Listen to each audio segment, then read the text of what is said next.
ಒಂದು ವಿದ್ಯೆಯನ್ನು ಹೇಳಿಕೊಡ್ತಾ ಇದ್ದಾರಣ್ಣ ನನಗೆ. ನೋಡಣ್ಣ, ನೀನು ಶಾಲೆಯನ್ನು ಬಿಟ್ಟು ನನಗೆ ಶಾಲೆಯನ್ನು ಕಲಿಸಿದ್ಯಾ.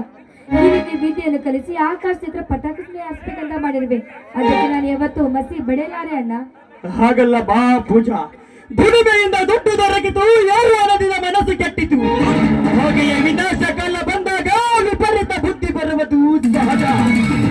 ಆದರೆ ಈ ನಿನ್ನ ಹದಿಹರೆಯದ 16ರ ವಯಸ್ಸಿನಲ್ಲಿ ನಿನ್ನ ಮನಸ್ಸಿಗೆ ಎಂತೆ ಕೆಟ್ಟ ವಿಚಾರಗಳು ಬಂದರೂ ಅಂತ ವಿಚಾರಗಳನ್ನು ನಿನ್ನ ಮನಸ್ಸಿನಲ್ಲಿ ಇಟ್ಟುಕೊಳ್ಳಲಿ. ನಮ್ಮನ್ನು ಹೆತ್ತ ತಂದೆ ತಾಯಿಗಳ ಮರ್ಯಾದೆ ತರಬೇಕೆಂದು ನಿನ್ನಲ್ಲಿ ಹಂಗಲಾಚಿ ಬೇಡಿಕೊಳ್ಳುತ್ತೇನಮ್ಮ. ಇದೇ ನಿನ್ನ ಅಣ್ಣನ ಆಸೆ. ಈ ನಿನ್ನ ತಂಗಿ ಮೇಲೆ ಅನುಮಾನವೇ? ನೋಡಣ್ಣ, ಕಾಯ ವಾಚ ಮನಸ್ಸಿಂದ ಹೇಳ್ತಾ ಇದ್ದೇನೆ ನಾನು. ಈ ಇದ್ದ ಮನೆಗೆ ಹೊನ್ನಾಗುತ್ತೇನೆ ವಿನ ಹುಣ್ಣಾಗಿ ಬಾಳಲಾರಣ್ಣ.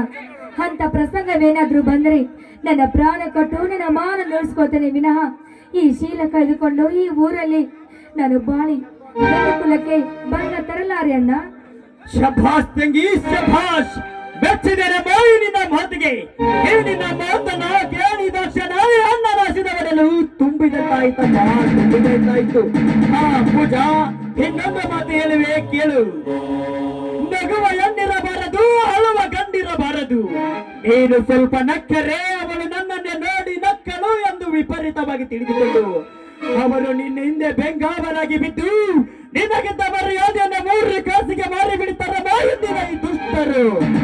ಹಾಗೆ ನೀನು ಈ ಮನೆಯ ಬಾಗಿಲು ದಾಟುವಾಗ ಹೇಗೆ ತಲೆ ತಗ್ಗಿಸಿಕೊಂಡು ಬಂದೆಯೋ ಹಾಗೆ ನಿನ್ನ ಜ್ಞಾನ ದೇಗುಲ ಮುಟ್ಟುವವರೆಗೂ ತರ ಎತ್ತಬಾರದ ಬಾಯಿದೆ ನಿನ್ನ ಅಣ್ಣನ ಆಸೆ. ನಿನ್ನ ಆಸೆ ನನ್ನ ಆಸೆ. ನಿನಗೆ ಯಾವತ್ತೂ ನಾನು ಚಿರುನಡೆಯಾಗಿರ್ತೇನೆ. ನಾನಿನ್ನು ಹೋಗಿ ಬರ್ಲ ಅಣ್ಣ? ಹೋಗುವಂತೆಮ್ಮ. ಹೋಗುವ ಮುಂಚೆ ಅಣ್ಣನಿಗಾಗಿ ಒಂದು ಪಾದಗೀತೆ ನಾಡಮ್ಮ.